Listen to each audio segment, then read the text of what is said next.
of our beautiful tree. Now this tree was planted about 150 years ago, so we're really proud that we have an example of some of the really old trees that used to stand and in some places still stand here in New York City.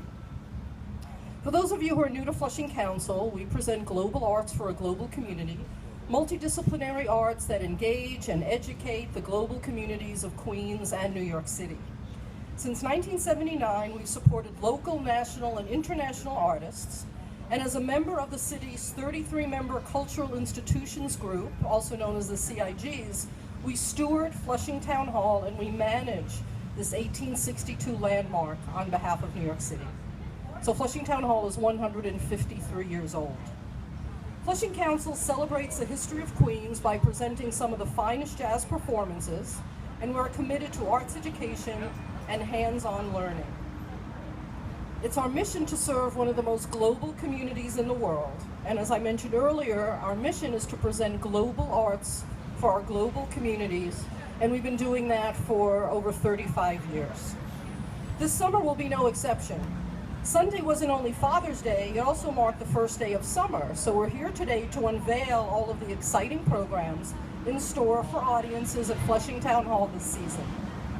This summer, we will bring the world to your doorstep with activities in our 308-seat theater, art gallery, and this lovely garden.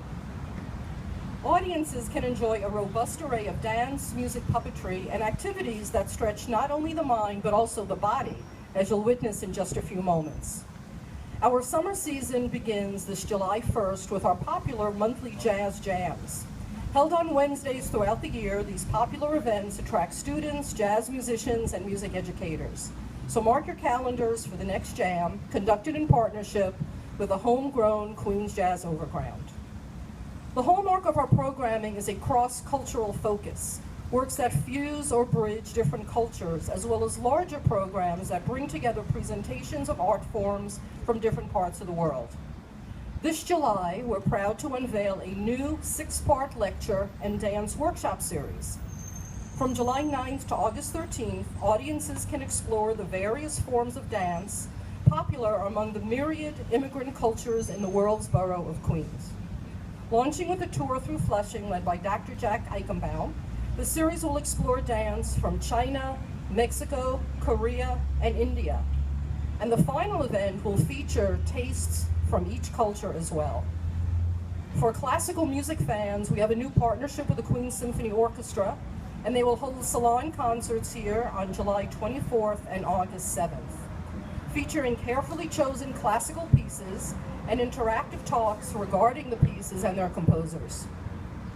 As I mentioned, we bring the world to Queens, so we'll also host a series of free performances, such as energetic polka from the Gluck Polka Band on July 12th, and a blend of chanson, golden age swing, and timeless standards from the ensemble La Vie en Rose on July 26th. And those all also feature dance lessons prior to the music. Our programs reach all ages. For example, our Lego Camp provides half and full day programs through July, giving children design challenges that engage them in critical thinking.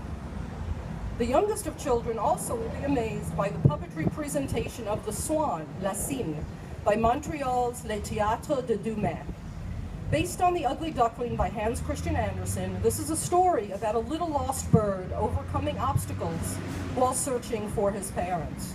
And it's most suitable for children between the ages of 2 and 5 years old. And here at Flushing Town Hall throughout the year, we bring in theater programs to introduce the very youngest of our children to arts and culture. After the performances, the youngsters can meet the artists and enjoy time to color, and we're inviting families to bring either a picnic dinner or a picnic lunch, depending on which program they come to. Adults and children also will enjoy the opera and puppet spectacle by Chinese Theater Works, Holding Up Half the Sky, on August 8th. This event spans 2,000 years of Chinese history and presents the lives of 4 legendary Chinese women warriors using a wide variety of puppetry styles, classic Chinese opera, dance and music, blended with contemporary theater craft. The performance features a diverse ensemble of Chinese and American performers and was written and directed by Kwon Yu Fang and Stephen Kaplan.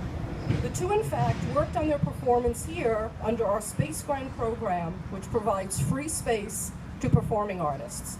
I'd now like to invite Kwang Yu Fung and Stephen Kaplan to the podium to give you a preview of the performance.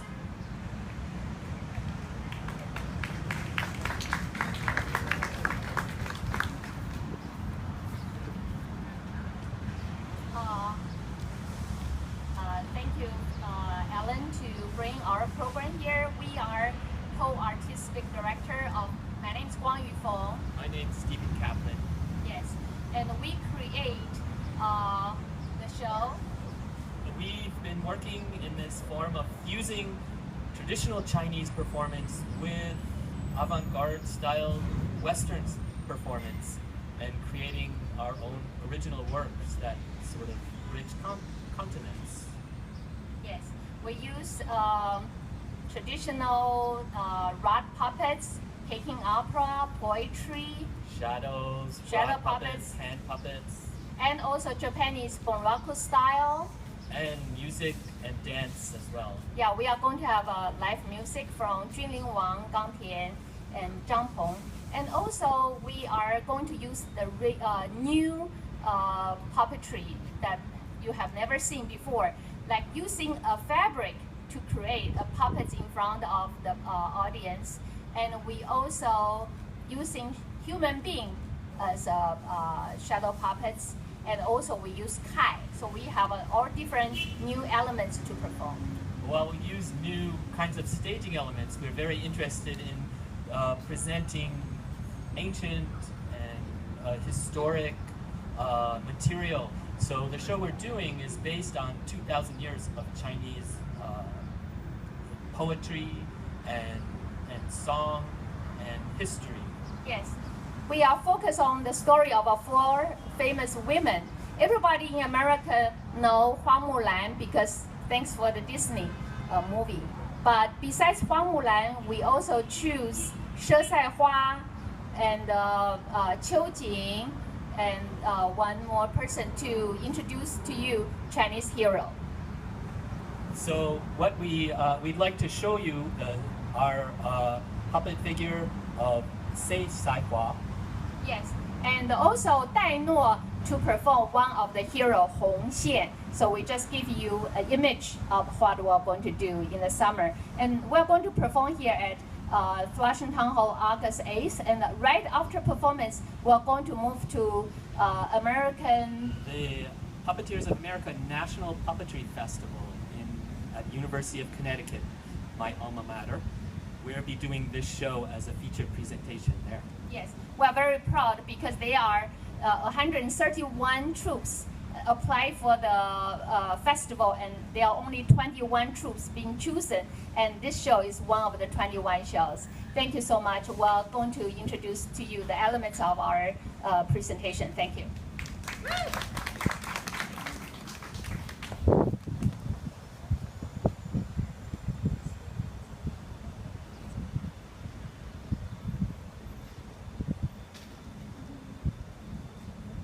It's going to be very short. Very short. Music, please. Music?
This is just this is 蛇晒花 and this is 秋瑾. So we put story of this four lady, 花木兰, 红线, and 蛇晒花 and 秋瑾. Any questions? Any question? Okay, thank you.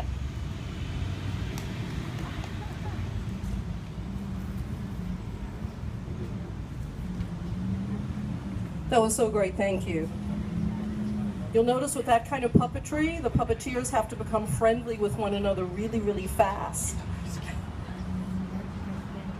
Again, Chinese Theater Works Holding Up Half the Sky takes place on Saturday, August 8th, upstairs in our theater. Flushing is the largest urban center of Queens, a vibrant, engaging neighborhood with the sidewalks brim with visitors from near and far.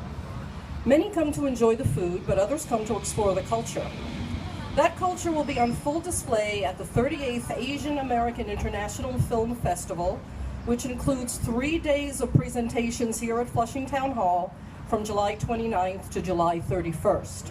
This will feature the best and most recent Asian American and Asian independent cinema from more than 30 countries.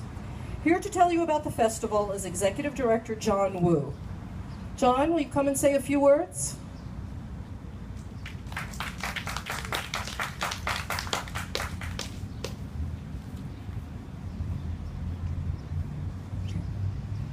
Thank you, Ellen, and we're really thrilled to be back at Flushing Town Hall. We were here in 2001, and it's just great to be back to and experience this very vibrant, multi-ethnic community. Everybody knows that Flushing is a foodie destination, and when we were asked to bring our festival to Flushing, they said, well, why can't we mix food with culture? And so we're really thankful to Flushing Town Hall for having us back. And for 3 nights, we're going to be showing films here at Flushing Town Hall.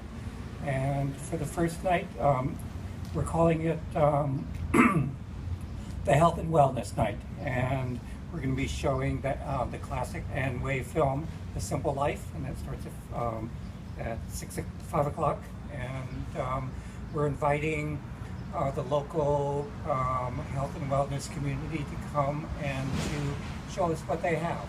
I mean, we want the yoga clinics, we want the health insurers, we want the New York State of Health is joining us, AARP is joining us, and so we want to get the word out that health and wellness in this community is really important, and that you can come and see a free movie and learn about health and wellness in Flushing.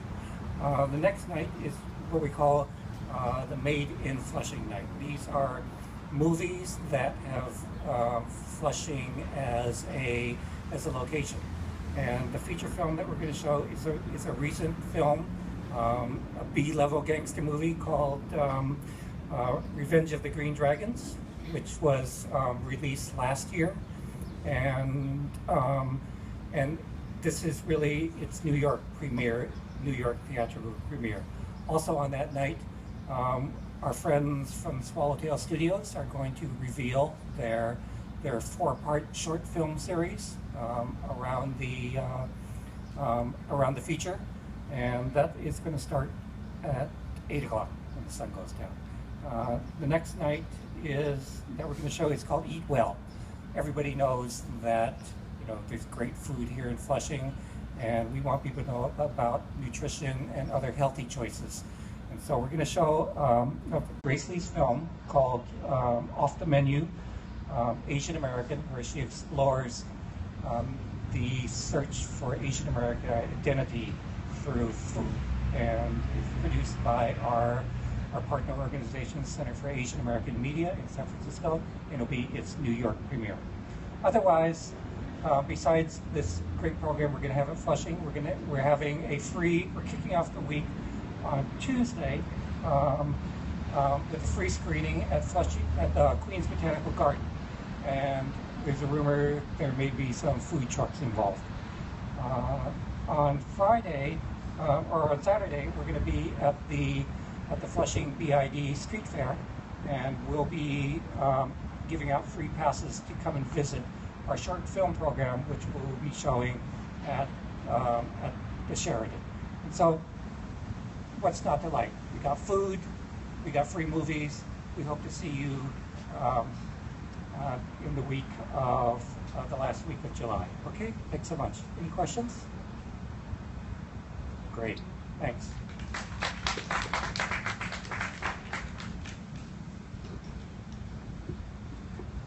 Thank you, John. Urban explorers to our neighborhood discover that culinary opportunities abound. Flushing is a place where eats meets east. That was really hard to say, by the way. But this summer we're going to bring you 2 new tastes when we have some very exciting food opportunities coming here to Flushing Town Hall. The first is that through the Greater Flushing Chamber of Commerce, there will be 2 evenings of Flushing Night Out markets that are going to take place here at Flushing Town Hall on July 16th and on August 21st. And then on Saturday, August 1st, we will host the premier Farm to Festival event at which 20 restaurants put their own culinary spin on the agricultural bounty of the Catskills, including grass-fed beef, heritage pork, farm fresh produce, and more. You can expect to see Catskill brewers, vintners, and cider makers in our multi-level festival, including a barbecue in our garden. I'd like to thank Joe DeStefano and David Noeth. Joe is a Queens-based food writer who has been exploring our borough's diverse global cuisines for more than a decade, and David and Joe, have designed this really fun event called From Catskills to Queens. At Flushing Town Hall, we embrace the interactive, and so this August, we will again hold a moon drumming workshop, a popular evening event that celebrates the harvest moon with a drum circle in our garden. We will welcome drummers from Puerto Rico, beginning with a workshop led by Grammy-nominated director of LP21, Juan Gutierrez.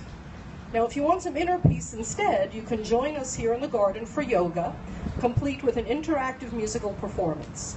On July 10th, teachers from Yamcha Yoga will lead a yoga practice so you can get out your mats. You'll also be able to bring your children to a new program called Acro Yoga. Here to tell us about this is Yen Wu, the founder of Yamcha Yoga, and Acro Yoga Ambassador Melanie Cuccia, who will then give us a demonstration. And if anybody wants to participate, you can take your place on the mats as well. Yen, Melanie?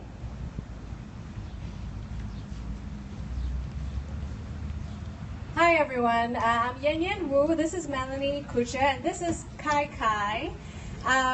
We are very excited to be partnering with Flushing Town Hall for the 3rd year in a row because Flushing Town Hall means so much to my family. We're here almost every weekend because it's part of her growth, and we get to see really kind of international cultural events and experience that in Flushing. Yamcha Yoga was founded in 2013. It's in the neighborhood. It's on Farrington Street.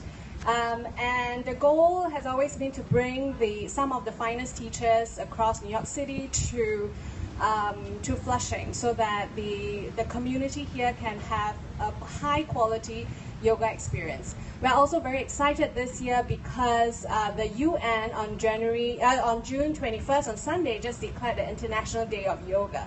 So it's internationally recognized that yoga is good for the health and it's the best kind of holistic approach to getting healthy. So we're excited to be part of that movement in Flushing. And this year, not only do we bring best teachers from New York City to Flushing, we brought a teacher from New Jersey, all the way from New Jersey to Flushing. So Melanie is going to introduce a little bit about acro yoga. It's not a lot of people practice acro yoga in New York, and we're so excited that we are going to get to do that as families in Flushing. Hi. So acro yoga is a blend of acrobatics, yoga, and Thai massage. It's a totally new practice that a lot of people have no idea what it is, and that's totally okay. Right now, the only acro yoga that's actually practiced around here is adult acro yoga. For some reason, a lot of people think that kids can't do it, or that kids are going to get hurt doing it, and all these crazy things. And for me, it's natural for kids. They're more flexible, they're more daring, they're more trusting. So it only makes sense for them to do it. And when they're working with parents or other adults, they get to see that adults also play. And they get to see their parents or other role models in a totally new way. That's about it. So we're going to do a demonstration today, and we need some volunteers. If there's anybody who would like to volunteer to try, so we're going to have Sammy volunteer. Are you going to volunteer? If there's anybody with a tie and a shirt, that's a good picture too, right? So Melanie is going to show us a few poses, and I'm going to show a few poses with Kai Kai. One of the things I found really wonderful about practicing acro yoga is that I learned, as a parent, I learned how to play with my child in a physical way. So I learned different ways of playing with my child in a physical way. And I just want to add also that yoga has been fantastic for my family, and one of the reasons I started the yoga studio was to convince my husband with chronic back pain to start practicing yoga, and now he practices 4 times a week. So it's been a great journey. We're gonna do some demonstrations now.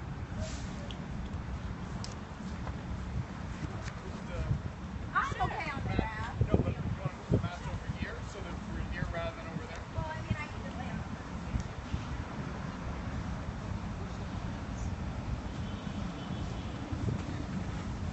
Okay, who's flying first? Are you flying first? I can fly. All right. Okay, the first demonstration, Melanie is going to demonstrate. She's going to lift Sammy. And so the key to acro yoga is alignment, that the lines are straight. You can see her arms will be straight and her legs will be straight. So you can carry carry any amount of weight really.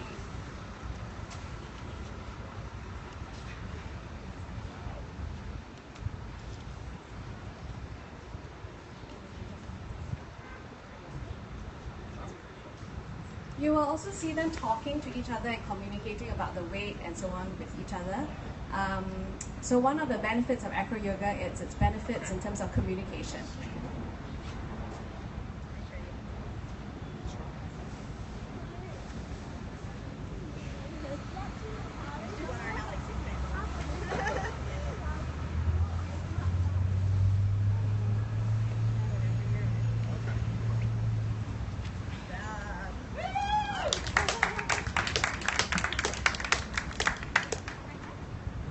I weigh like 230 pounds.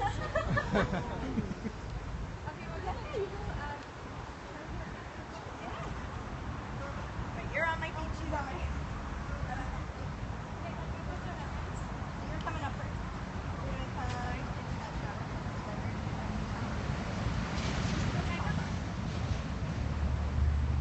Around the front.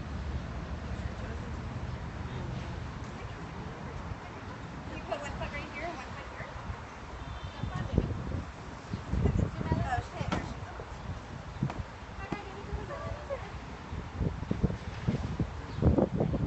Yeah, right? We're gonna wrap your legs around. Wrap around my legs.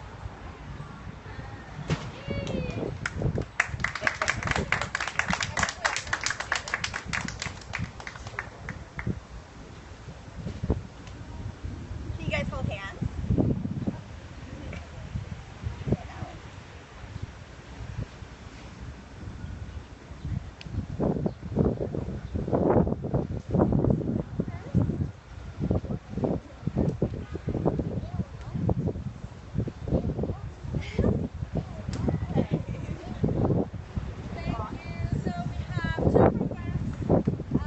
July 10th for the entire family. Anybody can come for yoga practice. July 10th, 6:30 p.m. And then there are 5 other dates in July, Friday mornings for families to practice acro yoga in the garden. Thank you.